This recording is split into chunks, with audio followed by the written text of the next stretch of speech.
Салам алейкум, хурматли милләттәштәр. Здравствуйте, уважаемые друзья, соотечественники, мои сторонники независимого Башкортостана. Я специально не записывал долгое время видео, чтобы, скажем так, посмотреть на все то, что происходит со стороны, посмотреть на все то, что происходит сейчас в Республике Башкортостан, сделать наиболее четкий, наиболее такой продуманный анализ того, что произошло и что происходит сейчас в Республике Башкортостан. И все вместе нам подумать о том, что же, к чему мы пришли и что нам делать дальше. Итак, после событий 15-18 января этого года, 2024 года, начались массовые аресты всех тех, кто присутствовал на этих событиях, а также еще на митинге в Уфе 19 января. По результатам вот этих арестов, по результатам вообще этих событий было заведено уголовное дело о массовых беспорядках. Напомню, что это впервые в России было заведено такое дело. И на сегодняшний момент задержано больше 100 человек. Многие из них, скажем, слава Аллаху, отделались административными арестами. Но, к сожалению, есть и те, на кого заведены уголовные дела участия в массовых беспорядках. Эта статья грозит от 3 до 8 лет. И есть те, кого посчитали организаторами массовых беспорядков. Им грозит от 8 до 15 лет. Также были статьи за применение физической силы в отношении сотрудников органов правопорядка. Есть избитые. Есть доказано, что в отношении задержанных людей производились пытки. И уже есть первая смерть, официально подтвержденная. И мы все прекрасно понимаем, как бы там не пытались очернить его, как бы не пыталась отмазаться власть, якобы он там как будто бы суррогатный алкоголь пил, якобы он там наркотические средства какие-то применял. Мы все прекрасно знаем, что это не так, и родственники, и все друзья подтвердили, что Рифат Даутов, который погиб, которого убили, точнее, он не такой был человек. Башкиры народ, в принципе, не такой большой, и мы все всегда можем узнать о любом человеке, который жил или живет в Республике Башкортостан. Поэтому человека убили, и это первая смерть, которая вот официально зафиксирована в результате того, что люди вышли в защиту своих прав. И эта смерть, конечно же, будет висеть на Раде Хабирове, будет висеть на силовиках, которые устраивают репрессии. Конечно же, эта смерть будет висеть на Москве, на Путине лично.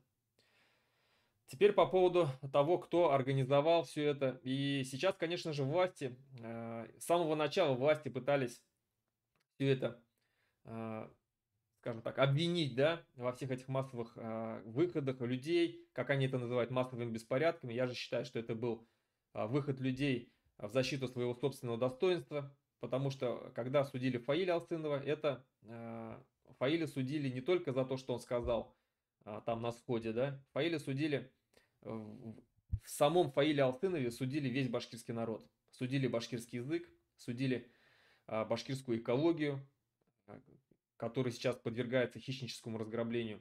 Судили нашу культуру, судили наши права. Фаиль Алтынов, он олицетворял все это, и в его лице, конечно же, он принял вот то наказание, да, которое ему, скажем так, организовала власть. Так вот, люди вышли в защиту своего собственного достоинства. Люди не хотели мириться с тем, что сейчас происходит, люди вышли мирно, никакого оружия никто не применял, никто не кидался на сотрудников с правоохранительных структур, которые там находились. Все было мирно, чинно, пока первые сотрудники силовых структур не начали разгонять, пытаться отодвинуть толпу, не начали применять дубинки.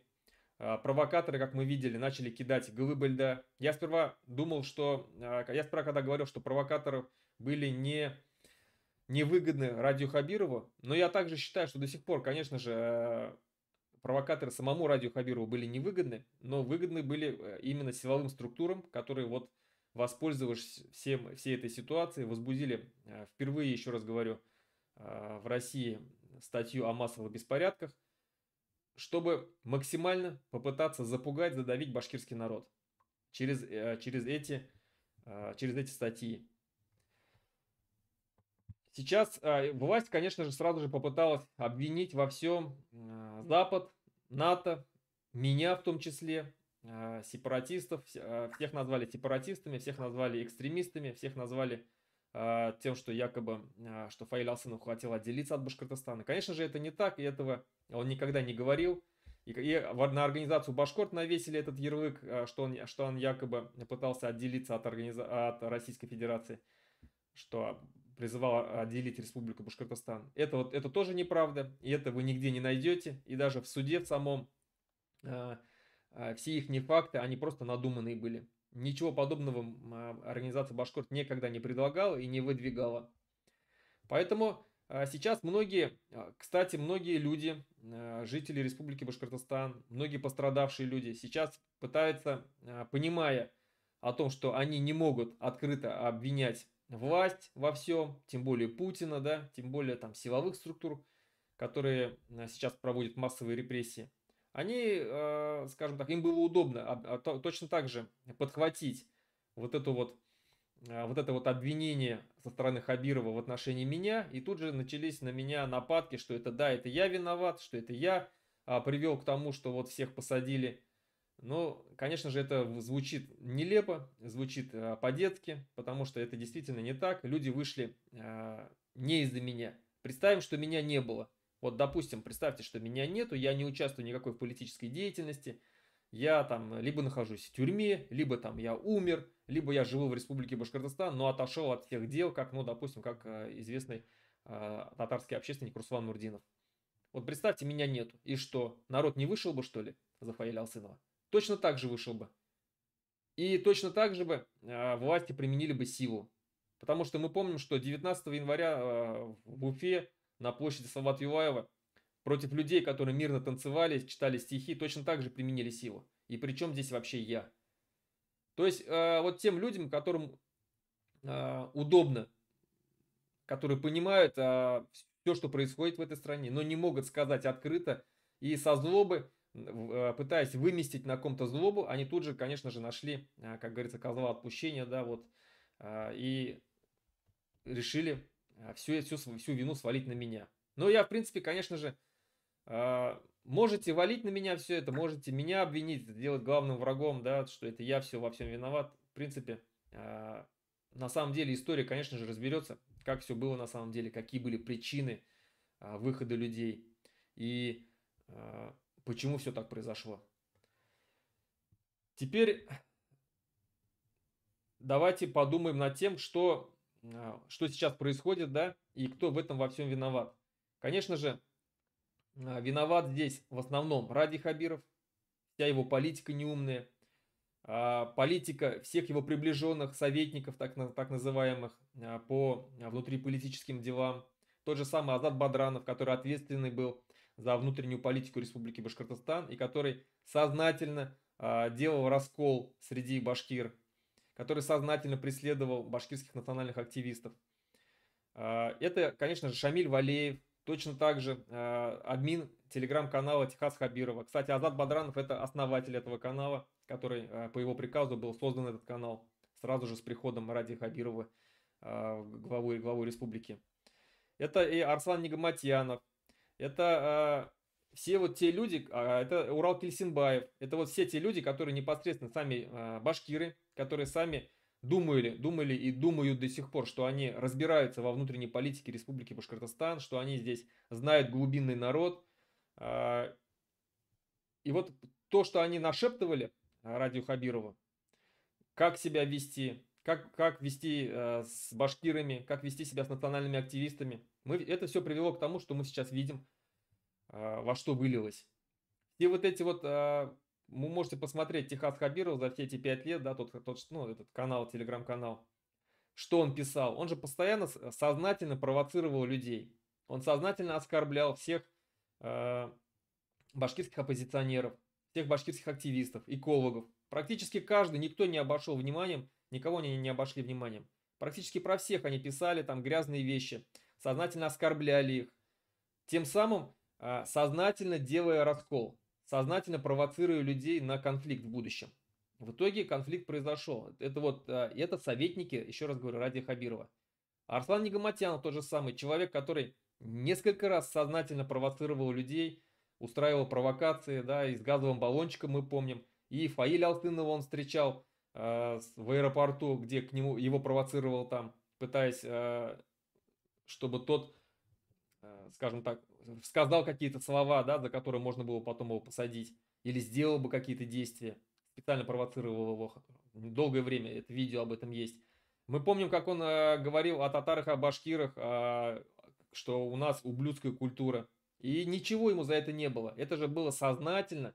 То есть в этом случае его прикрывала не только власть, башкирская власть, но еще и правоохранительные органы, которые специально, сознательно не заводили уголовные дела. То есть надо понимать, что не только Ради Хабиров и его команда сознательно провоцировали все вот эти вот события, которые сегодня произошли. Это и силовые структуры тоже. И когда люди боятся называть вещи своими именами, думая, что только один Ради Хабиров виноват, конечно же, это не так.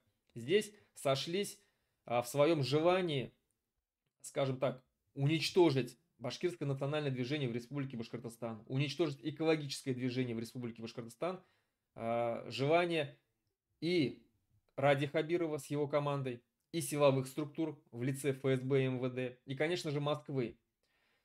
Потому что после событий на Куштау башкирский народ и вообще народ весь Республики Башкортостан почувствовал, что они могут побеждать.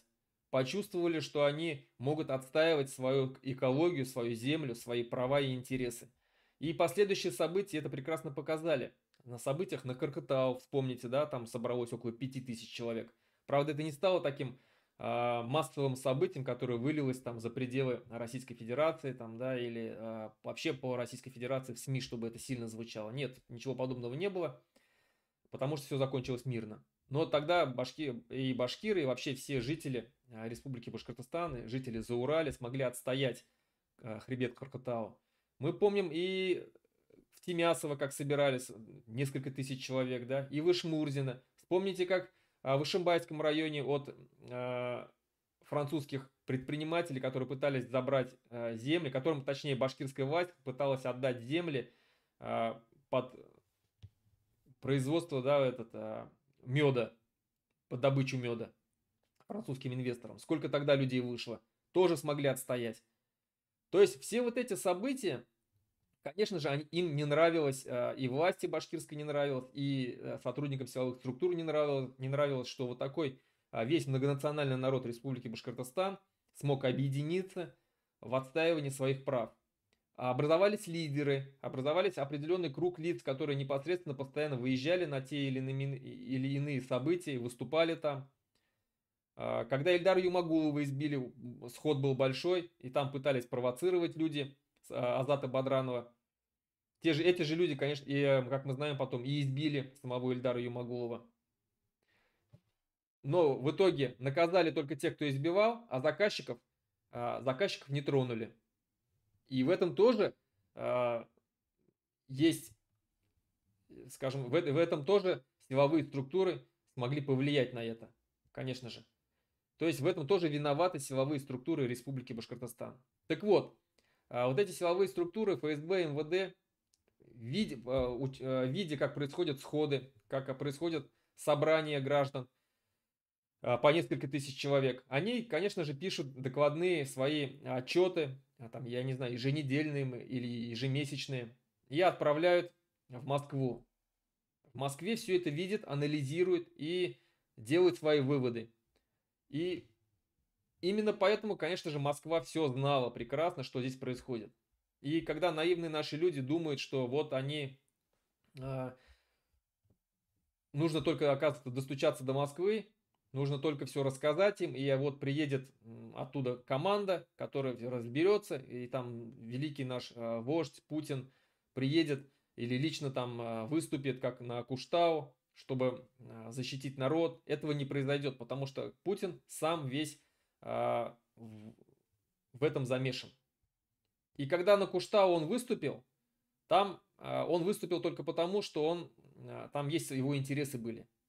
Там были его интересы, а именно его интересы заключались в том, что они по результатам событий на Куштау 2020 года, они забрали у прежних олигархов БСК «Сода», передали его, национализировали его и передали друзьям Ротенберга, друзьям Путина, братьям Ротенбергам, олигархам. Тут, то есть, личные мотивы были самого Путина, чтобы обогатиться в очередной раз. И никакой тут защиты, никакого там, чтобы он там заступился за жителей Республики Башкортостан. Конечно же, в этом ничего не было подобного. Ничего подобного в этом не было. И Путину вообще плевать. И многие, кто думает, что вот надо обращаться к Путину, надо обращаться к Бастрыкину, они, еще раз говорю, либо очень наивны, либо до сих пор не понимают, что происходит в Республике Башкортостан и вообще в стране. Я, конечно же, не говорю о том, что не надо записывать, не записывайте. Хотите, записывайте, хотите, обращайтесь, и это ваше право. Но, как мы видим, сегодняшними уголовными делами занимается именно Следственный комитет Российской Федерации. Уже не Республика Башкортостан занимается, а именно Следственный комитет из Москвы. И мы видели все документ, который ходит в интернете за подписью заместителя руководителя Следственного комитета, который лично подписывал, что вот возбудить уголовное дело там на такого-то или на такого-то человека. И когда люди обращаются к его начальнику, Бастрыкину, пытаясь до него достучаться, объяснить ему, что мы здесь не виноваты, что вот разберитесь, пожалуйста. Это, в принципе, немножко наивно. Это как вот есть начальник, есть его первый зам, и вы там жалуетесь начальнику на то, что вот на первого зама, да, то есть они вместе сидят, вместе разрабатывают операцию по тому, как, скажем так, задавить башкирский народ, а вы жалуетесь на них самих же. Вот, поэтому я просто что хочу сказать? Я хочу сказать, что не надо одевать розовые очки, не надо думать, что все, что в Республике Башкортостан происходит, все это только из-за Ради Хабирова. И Песков высказался, пресс-секретарь Путина, высказался о том, что никаких массовых беспорядков не было. Хотя уголовное дело заведено именно по массовым беспорядкам. Это еще раз говорит о том, что Москва в курсе, Москва все знает, и в Кремле в курсе. И все, что сегодня происходит в Республике Башкортостан, все это происходит с их согласия. И когда недавно Ради Хабиров, открывая там студенческие кампусы, в видеоформате разговаривал с Владимиром Путиным, пригласил его в Республику Башкортостан. Мы все видели, что Путин сказал, что приедет. И это подтверждает только одно, что Хабиров получил поддержку у Владимира Путина, что Путин не собирается его наказывать. Хотя я лично думаю, что он, конечно же, до выборов досидит, а дальше уже его снимут. То есть до выборов сентября, имеется в виду, не мартовских выборов президента Российской Федерации, а до сентябрьских выборов главы Республики Башкортостан. Вот до этого момента Ради Хабиров досидит, а потом его, скорее всего, уберут. Я так думаю. Путин, соглашаясь приехать в Республику Башкортостан, тем самым, еще раз говорю, дает поддержку Радию Хабирову и всему тому, что здесь делается, всему тому, что здесь творится. И тем самым хочет показать, что те, кто выступил, все они будут наказаны, и все другие народы должны увидеть это, должны увидеть вот эту вот показательную порку башкирского народа. Теперь что нам делать в этой ситуации? В первую очередь мы должны понять, еще раз, пожалуйста, вот поймите, что все, что делает в Республике Башкортостан, все те репрессии, которые происходят в Республике Башкортостан, все те репрессии, которые происходят с башкирским народом, со всеми задержанными, и смерть Рифата Даутова, я родственникам выражаю глубокое соболезнование свое, и всем избитым, и всем запытанным нашим ребятам, все это мы должны понять, что все вот эти вот происшествия, все вот эти случаи, которые происходят в Республике Башкортостан на сегодняшний момент, все это делается с согласия Кремля. То есть Кремль непосредственно ведет войну на сегодняшний момент против башкирского народа, против жителей Республики Башкортостан. Ради Хабиров очень сильно расколол общество. Вокруг себя собрал только вот на сегодняшний момент самых таких лояльных, самых, ну, тех, которые получили что-то только благодаря Ради Хабирову. Та же самая Зухра Буракаева, тот же самый Камиль Бузыкаев, там Лариса Абдуллина, все вот эти вот манкурты башкирского народа, они будут его защищать, конечно же, и до конца, потому что все, что они сегодня имеют, все это благодаря Ради Хабирову. Мы же, башкирский народ, должны сопротивляться этому. Мы должны понимать, что вот та ситуация в стране, которая сейчас есть, та ситуация в республике, которая есть, это все это делается для того, чтобы нас лишить права голоса, нас задавить максимально, нас запугать максимально, чтобы мы были безмолвными рабами, чтобы мы не выступали, когда будут в очередной раз нашу землю разрабатывать, башкирскую, чтобы мы молчали, чтобы мы не выступали за своих лидеров, не выходили в их защиту, чтобы мы тихо прятались по домам, по кухням и молчали там. Как этому противостоять? Ради Хабиров пытался организовывать различные какие-то акции, чтобы показать, что народ с ним.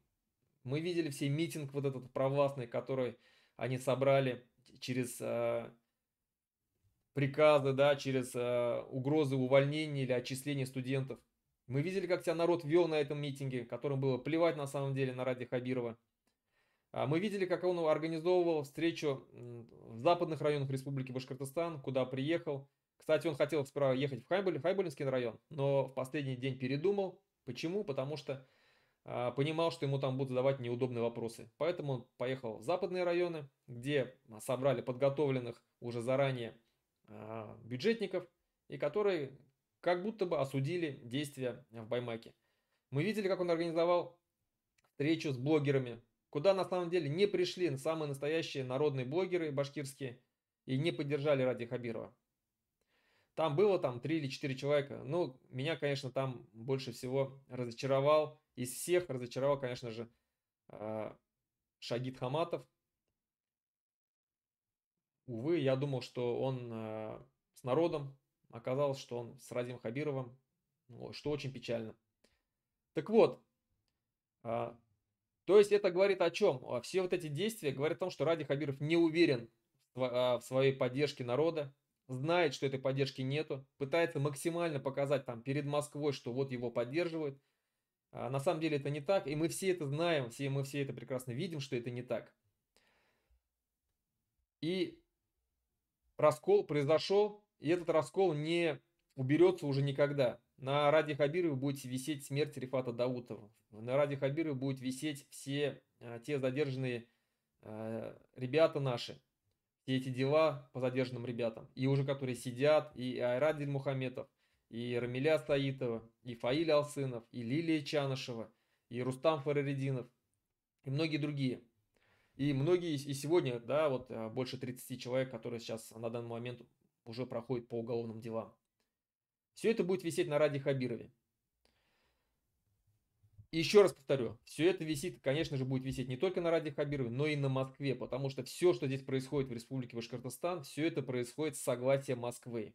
Не только с согласия, а с их непосредственного участия. И мы все это должны осознать. Как нам дальше действовать? Мы все понимаем, что наше будущее, будущее башкирского народа невозможно с этим режимом.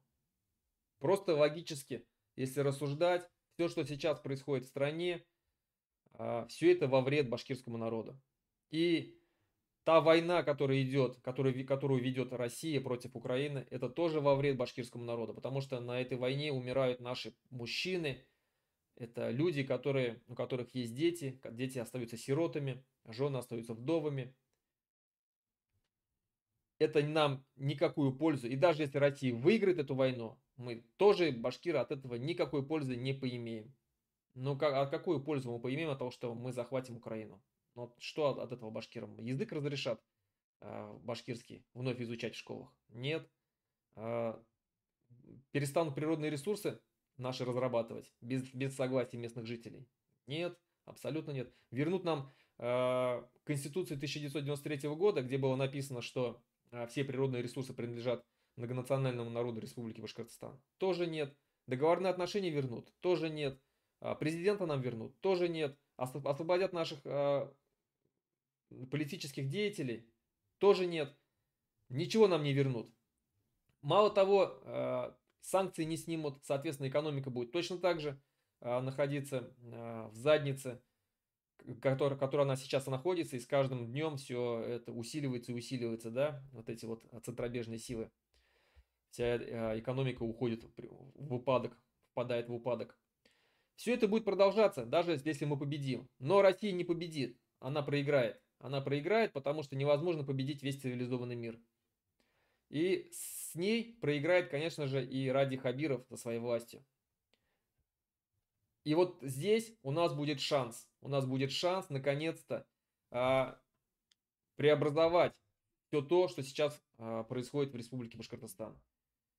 Изменения назрели, изменения нужны, и без них никак. Даже если мы возьмем самый лайтовый сценарий после поражения России, после смены режима Путина, когда не будет, а мы все понимаем, что события возможны в России, возможны изменения политической жизни вообще, в стране изменения только после смерти или после ухода Путина. Пока Путин жив, все это будет продолжаться. Или пока его там не свергнут. То есть, как только Путина не станет, произойдут глобальные сильные изменения. И вот здесь два варианта развития событий. Первый вариант, как говорится, лайтовый, да, вариант, это Россия сохранилась в том виде, каком она сейчас есть. К власти пришли либеральные силы, демократические силы в лице, там, я не знаю, Навального, там, Ходорковского. Конечно же, всех политических заключенных сразу отпустят. То есть в Россию, в Республику Башкортостан вернется и Фаиль Алсынов, и Айрат Дильмухаметов, и Рамиля Саитова, и Рустам Фарареддинов, и Лилия Чанышева. Все вернутся. Наступят политические изменения, наступит оттепель, так называемая. И в этой ситуации, конечно же, даже сейчас все оппозиционные политики, крупнейшие политики говорят о том, что Россия это сверхцентрализованное государство, вертикаль власти, и у регионов, у национальных республик нет никаких полномочий абсолютно, все забрали. И они собираются все это возвращать Республике Башкортостан. Вот это, в любом случае это произойдет. То есть опять наступит федерализация, децентрализация. У регионов, в том числе и у нашей Республики Башкортостан, вновь вернут нам полномочия, вновь мы будем управлять своей землей сами, но мы будем в составе федерации. Да, здесь будут какие-то изменения в лучшую сторону, я уверен в этом, но надолго ли? Мы вспомним, что при Ельцине было то же самое, и 10 лет, пока правил Ельцин, Республика Башкортостан сама была хозяином, башкирская власть, башкирский народ были сами хозяевами на своей земле, Республика Башкортостан сама распоряжалась всем тем, что находится у нее в республике. И политически она была самостоятельна практически, и экономически она была самостоятельна практически, да, то есть она могла там вести какие-то экономические дела с любой страной мира, не спрашивая Москву. Но надолго ли это хватило? На 10 лет. Через 10 лет пришел Путин и все у нас забрал. Так вот, какие гарантии того, что это не произойдет после Навального? Что вот Навальный отсидит свои 2 срока, ну, условный Навальный, там, да, представим, что любой другой, кто там, либераль, демократ какой-то придет, после него, что не придет Путин 2. Такие гарантии есть? Нету абсолютно. Поэтому нету никаких гарантий, что мы вновь подпишем очередной 4-й договор с Москвой, с Кремлем, и его через 10, ну хорошо, через 15, хорошо, через 30 лет его все равно нарушат, и мы вновь окажемся в той же самой ситуации, в какой сейчас мы находимся. У нас вновь заберут язык, у нас вновь заберут наши права на землю, у нас вновь перепишут Конституцию. Нам это надо? Вновь наступать в очередной раз на грабли, на одни и те же. А надо понимать, что с каждым разом процесс глобализации идет быстрее, и не факт, что в следующий раз, когда у нас вновь заберут наши права, башкирский народ уже будет составлять не 30%, не 31%, как сейчас в республике, а может быть уже будет 10% в условиях глобализации, в условиях ассимиляции. Потому что мы будем продолжать находиться в республике в составе Российской Федерации. То есть вокруг нас все будет то же самое. И народ точно так же будет уезжать в Москву. И русский язык точно так же будет государственным в республике Башкортостан. И все те точные науки и вся вообще система вокруг нас будет на русском языке. А значит, это будет продолжение ассимиляции, продолжение потери башкирами своего языка, потери идентичности своей. И если сейчас башкиры уже из переписи в перепись теряют в численности, то не факт, что и в дальнейшем этого не будет в условиях нахождения в Российской Федерации. Поэтому есть второй вариант. Второй вариант, что когда наступят вот эти глобальные изменения, у нас есть шанс наконец-то, возможно, впервые предоставится такой шанс стать независимым государством, потребовать независимости и жить сами для себя. Я не говорю только башкиры, весь многонациональный народ. И глядя на то, как сейчас развивается Казахстан, Узбекистан, да, многие скажут, они приезжают сюда на заработки, да, приезжают, но в любом случае и Казахстан, и Узбекистан, и Кыргызия, и не говоря уже про страны Балтии, не говоря про Грузию и Армению, все эти страны все равно не развиваются. И как бы сейчас у них не было, там, возможно, у некоторых тяжело не было бы, но они развиваются, они свой язык усилили в несколько раз, они увеличили свое население коренное в несколько раз, и в дальнейшем у них есть все шансы стать сильным демократическим государством. По крайней мере, шанс этот есть. У нас же, находясь в России, такого шанса нету. Такого шанса нету, потому что мы не независимая страна. Поэтому нам, для того, чтобы войти в число мировых стран, независимых стран, войти вот в этот ООН, где мы будем сами себя представлять, где будет представитель нашей республики, независимого государства, сидеть и защищать права нашей республики, нашей страны, нашего государства, я имею в виду Республику Башкортостан. Поэтому мы должны стать независимыми. Ничего плохого в этом не будет, никакой гражданской войны в этом не будет.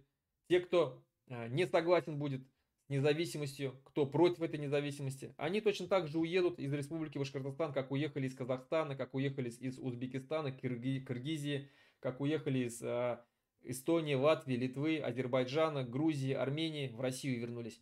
Точно так же будет здесь. А те русские, те татары, которые захотят жить в Республике Башкортостан в независимом государстве, они останутся, они будут жить на благо нашей страны. Теперь, что нам сейчас вот именно на данный момент делать, чтобы дойти до этого?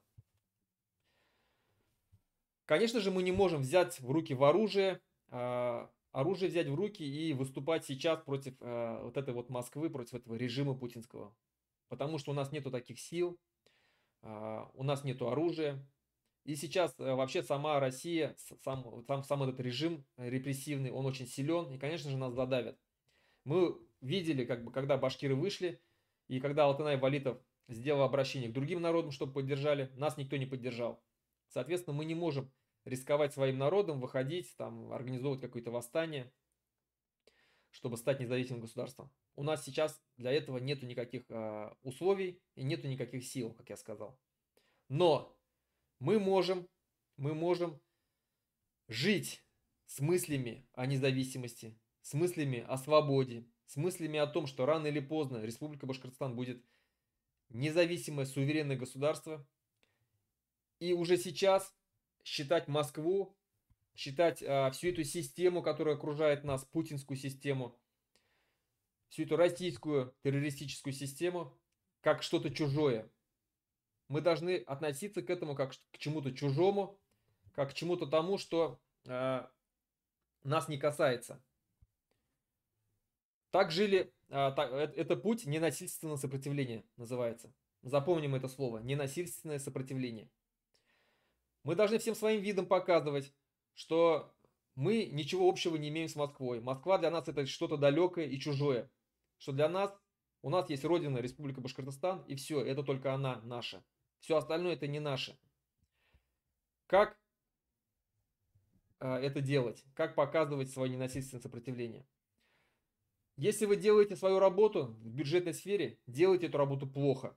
Делайте, но делайте эту работу плохо, чтобы как можно быстрее мы всем своими силами, всеми своими усилиями, всем своим видом должны приближать крах этой империи. Этой империи под названием Россия. Так как мы не можем, еще раз говорю, вооруженным сопротивлением приблизить это, для этого нет у нас никаких усилий, сейчас сил, мы должны приближать мирно это. Ненасильственное сопротивление – это, еще раз говорю, делать свою работу, делать саботажи на работе, делать плохо свою работу.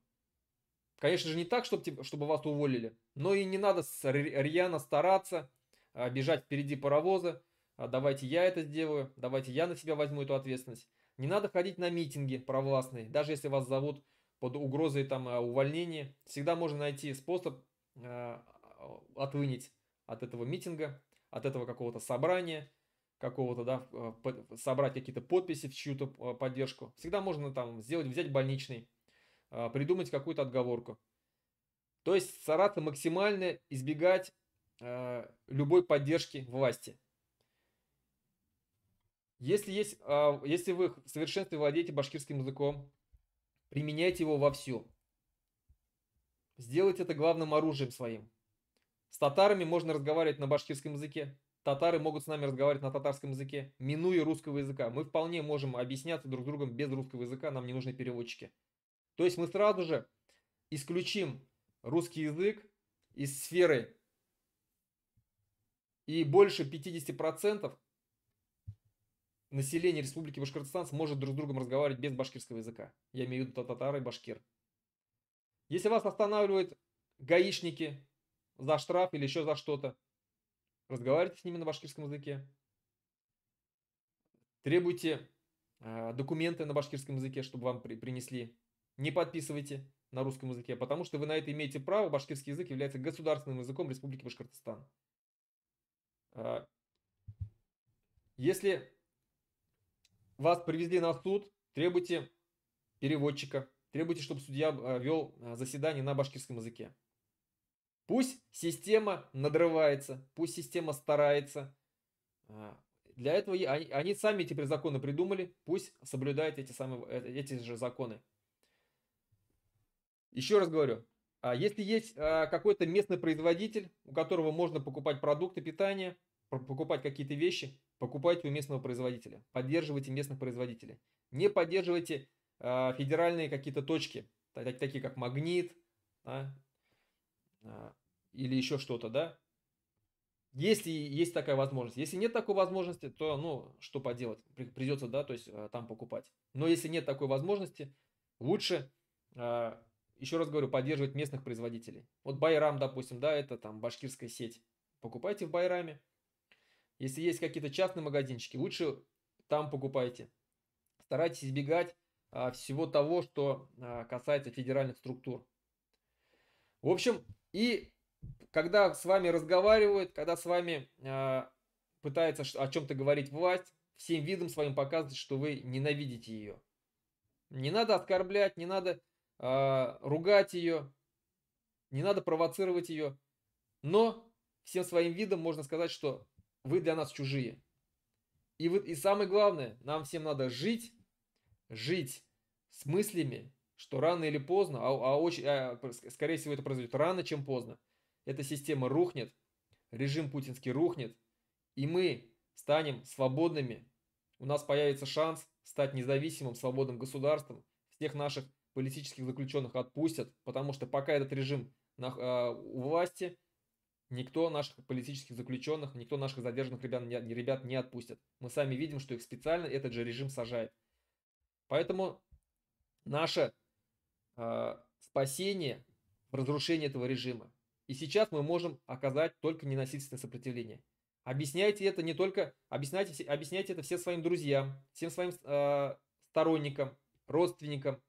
Объясняйте это не только среди своего народа, объясняйте это и другим народам.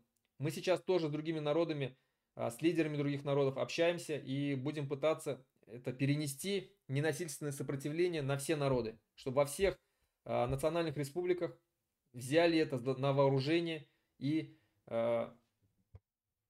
скажем так, приняли это в действие. Ненасильственное сопротивление всему режиму путинскому.